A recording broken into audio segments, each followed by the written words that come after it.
Kapapasok lang po na balita, namatay na po Actor TV host na si Francis Magalona.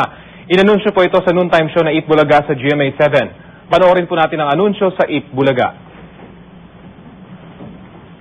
Sa lahat po ng nanonood ng Eat Bulaga, kinalulungkot po namin paalam sa inyo that Francis Magalona passed away this 12 noon. Marami siyang iniwang alaala sa atin dito sa Eat Bulaga, pati na sa larangan ng musika.